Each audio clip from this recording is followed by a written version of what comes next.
Bonjour, bienvenue sur le tutoriel du site internet Tous Ensemble pour le rôle de référent.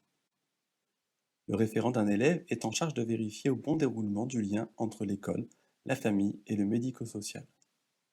Pour ce tutoriel, vous êtes Nicolas Magne, qui est le référent de l'élève Vivien Bleuet. Pour accéder aux données sur un élève, vous devez être authentifié.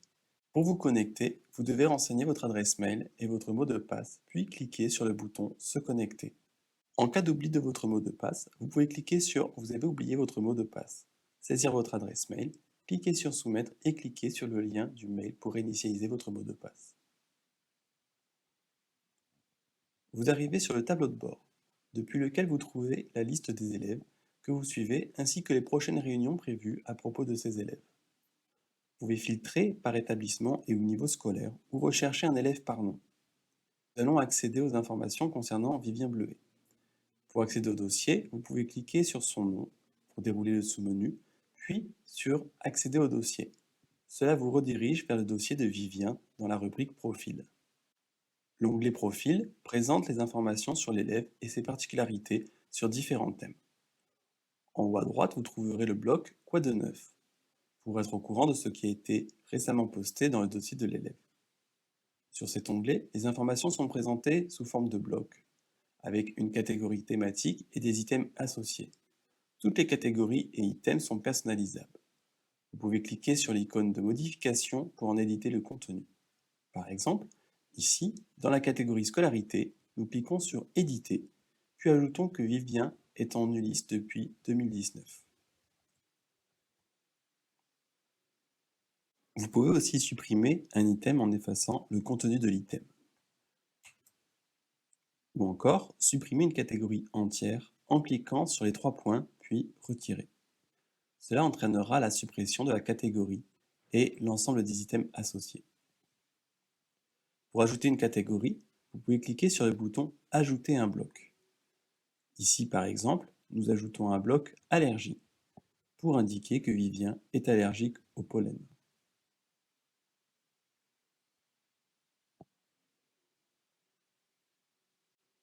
Les compétences sont réparties dans 2 référentiels, Gevasco et personnalisé. Le référentiel Gevasco est identique à celui utilisé pour l'élaboration et le suivi des projets personnalisés de scolarisation. Le référentiel personnalisé permet de disposer d'un ensemble de compétences personnalisées pour l'élève. Ces 2 référentiels permettent d'évaluer les compétences de l'élève et connaître leur évolution dans le temps. Nous sommes dans le référentiel Gevasco. Pour consulter l'évaluation actuelle, vous devez sélectionner une catégorie de compétences.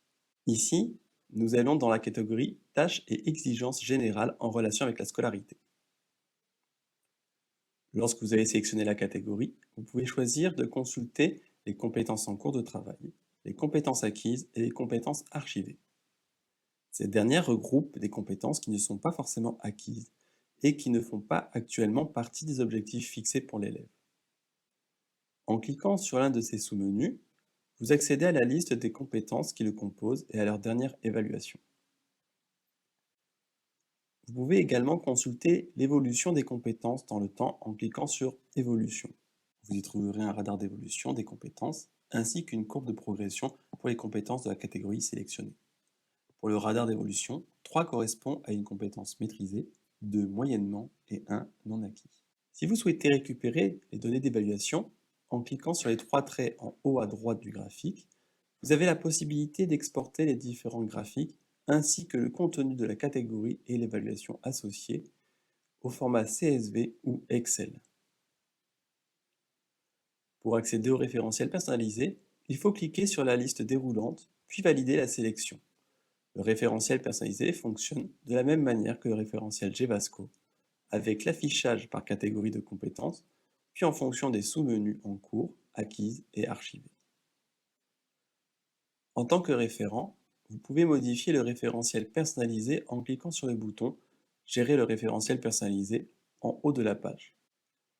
Une fois sur la page de gestion, vous pouvez modifier la valeur d'une compétence,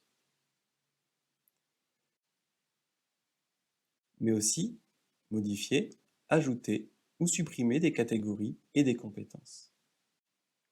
Pour revenir sur le profil, veuillez cliquer sur le nom de l'élève dans le fil d'Ariane.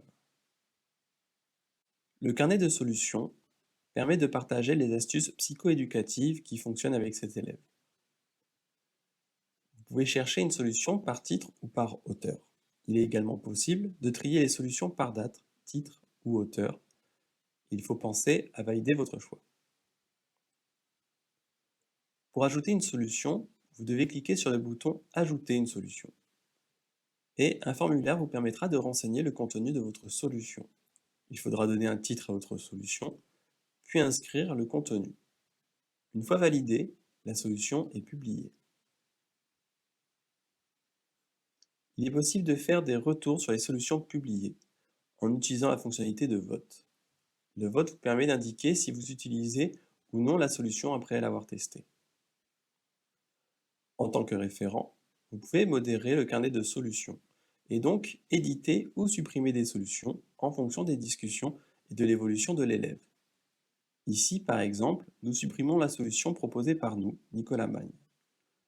Une fois que vous avez cliqué sur Supprimer, une confirmation vous est demandée et la solution sera définitivement supprimée si vous confirmez. L'onglet Réunions est un gestionnaire de réunions. Ici, vous trouverez la liste des prochaines réunions et toutes les informations les concernant, dont la date, l'heure, la liste des personnes conviées et le lieu. La liste des comptes rendus de réunions passées est disponible sur cette page. En cliquant sur l'une des réunions passées, vous accédez au compte rendu de la réunion. Le compte rendu est téléchargeable au format PDF et rassemble les informations sur la réunion: date, élèves concernés, personnes présentes, la grille d'évaluation des compétences avec les évaluations réalisées durant la réunion en question, puis des remarques libres.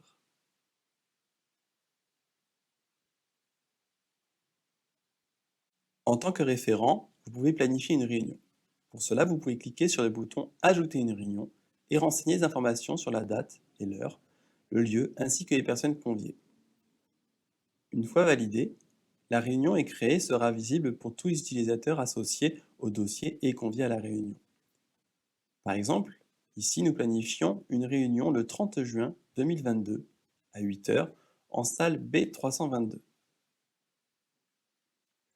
avec la mère de Vivien et un enseignant. En tant que référent, pendant ou après la réunion, vous pouvez renseigner le compte rendu avec un espace de saisie de remarques libres et un espace permettant la réévaluation des compétences. Il suffit de cliquer sur la nouvelle valeur et d'enregistrer pour que la compétence soit mise à jour. Lorsque vous avez terminé le compte rendu, vous pouvez modifier l'état de la réunion en la passant de planifier à finaliser.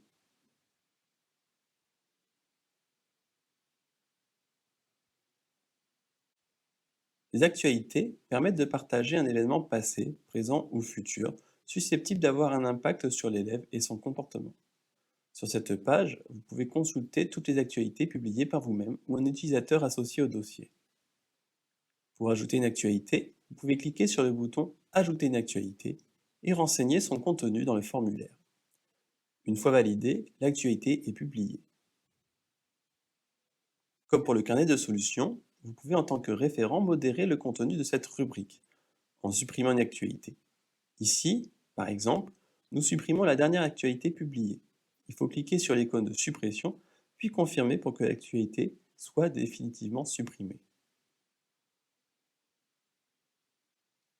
L'onglet Contact contient la liste des parties prenantes de l'inclusion scolaire de l'élève concerné et regroupe leurs informations de contact. Cette section vous permet de consulter la liste des personnes associées au dossier et de consulter leurs coordonnées pour les contacter. Dans Mon compte, en haut à gauche, vous pouvez modifier vos informations personnelles ainsi que votre rôle et sous-rôle vis-à-vis de l'élève en question. Pour vous déconnecter, vous pouvez cliquer sur le bouton « Se déconnecter » en haut à gauche et vous serez redirigé vers l'écran de connexion. Nous vous remercions d'avoir regardé ce tutoriel. Si vous avez d'autres questions, surtout n'hésitez pas à nous envoyer un courriel sur l'adresse tous-ensemble@inria.fr. Merci.